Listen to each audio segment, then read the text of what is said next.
जय जय श्री शुक्रदेव। जय जय श्री राधे।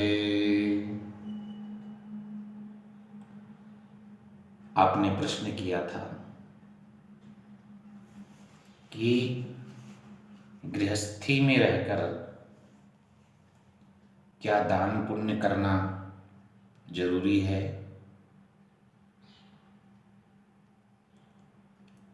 घर में बहुत लोग आते रहते हैं, कोई रोटी मांगने के लिए, कोई कुछ मांगने के लिए,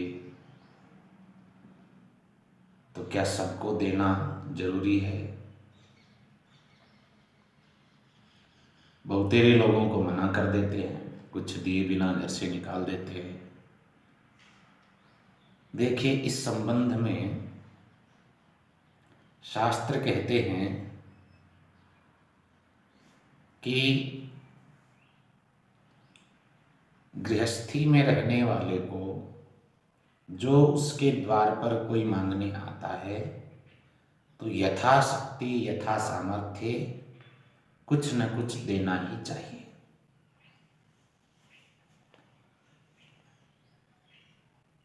जो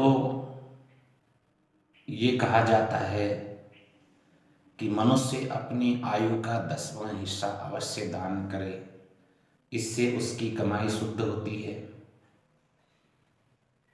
जो पीछे बचता है वो शुद्ध आय का हिस्सा बचता है।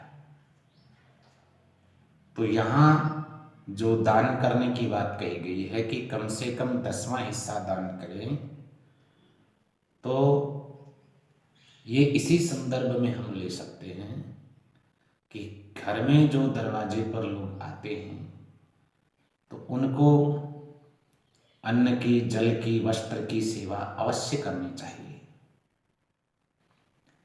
बस इसी से हमारी आय की शुद्धि हो जाती है,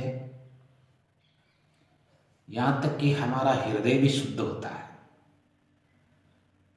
मन में शांति रहती है। पर इस बात का जरूर ध्यान रखा जाए, दान देते वक्त किसी प्रकार की हमारे मन में कोई कामना न हो, कोई इच्छा न हो, अहम का, घमंड का भाव न हो। दीनता से हाथ जोड़ करके देना चाहिए। जो दरवाजे पर आया है उसको भिखारी, निकृष्ट, निकम्मा, कामचोर, खोटी नीति का, अपने मारवाड़ में कहते हैं ना, खोटी नीति का कमार खाने की इच्छा नहीं है, ऐसा समझ करके उसका अपमान करना नहीं चाहिए। अब कुछ लोग आए हुए को रोटी पानी दे तो देते हैं, लेकिन 2-4-5 गाली भी सुना देते हैं। तो ये बात बिल्कुल ठीक नहीं है। घर आए हुए ने यदि रोटी पानी मांगा है और उसको बिना अन्न जल के निकाल दिया तो बहुत बड़ा अपराध लगेगा। एक कथा आती है, आपने सुनी होगी, यम नचिकेता की। नचिकेता, बहुत लंबी कथा है पीछे। उसके पिता उद्दालक मुनि थे। उन्होंने यज्ञ के बाद में निकृष्ट, एकदम निर्बल, कमजोर गायों का दान करना शुरू कर दिया। तो उसने देखा कि देखो, यज्ञ में ऐसी कमजोर गायों को दान के निमित्त दे रहा है। दान अच्छी वस्तु का देना चाहिए,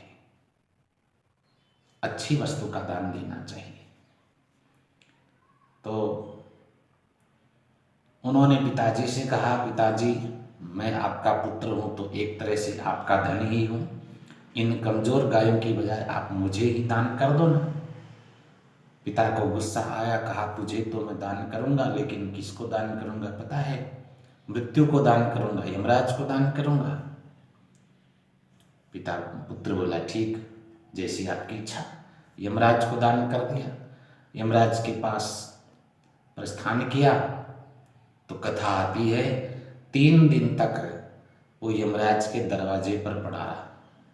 यमराज थे नहीं, मिले ना उससे, 3 दिन तक पड़ा रहा। पीछे जब यमराज आए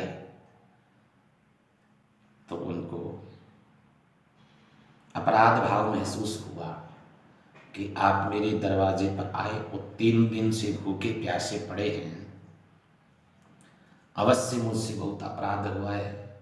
पीछे आपको किसी ने खाने पीने को न पूछा, तो बताओ आप 3 दिन 3 रात्रि पर्यंत मेरे दरवाजे पर पड़े रहे, तो इस अपराध से, यहां देखिए कितनी गूढ़ बात है कि दरवाजे पर आकर के कोई भूखा प्यासा चला गया, यमराज भी उस अपराध से निवृत्त होना चाहते हैं। नचिकेता से पूछने लगे, कहने लगे आप 3 रात्रि पर्यंत 3 दिन पर्यंत यहां रहे तो मैं आपको 3 वर देता हूं, आप मांगिए, जिससे मैं इस अपराध से निवृत्त हो जाऊं। आप क्या चाहते हैं? तो नचिकेता तो साधारण चीजें थोड़ी मांग रहा है। उसने पहला तो वर यही मांगा कि जब मैं यहां से प्रयाण करूं, प्रस्थान करूं, पिताजी मुझ पर क्रोधित ना हों, वो बड़े हर्ष से, खुशी से मुझसे बात करें। उनको मुझ पर क्रोध आ गया है क्योंकि मैंने बीच में उनके काम में टांग अड़ा दी। दूसरा मांगा कि कोई पुरुष दुखी होकर के नरक में न जाए, सबको स्वर्ग की प्राप्ति हो जाए। और तीसरा कहा, ये जो आत्मज्ञान है, सभी प्रकार के क्लेश मिटाने वाला, सब जीवों को आत्मस्वरूप का बोध कराने वाला जो ज्ञान है, वो ज्ञान आप मुझसे कहिए। पहले 2 वर तो यमराज ने स्वीकार कर लिए तुरंत। तीसरे में बहुत आनाकानी करी, बहुत प्रलोभन दिए, अन्य कोई वस्तु मांग लो, पर वो अपनी बात पर अड़े रहे, नहीं महाराज। तब सभी शास्त्रों का सार आत्मज्ञान समझाया है। तो कहने का मतलब ये है कि यमराज भी दरवाजे पर आए हुए व्यक्ति के भूखे रहने का अपराध स्वीकार कर रहे हैं और उससे निवृत्त होना चाहते हैं। तो गृहस्थी में बहुत कर्तव्य बनते हैं। साधु, ब्राह्मण, अभ्यागत, अतिथि आते ही रहते हैं गृहस्थ लोगों में, और उनको अन्न की, पानी की, वस्त्र की, सर्दी गर्मी के अनुसार उचित प्रकार से व्यवस्था नहीं की तो फिर बहुत अपराध बनता है। ये गृहस्थियों का एक परम कर्तव्य बनता है कि सबकी भाव से सेवा करें।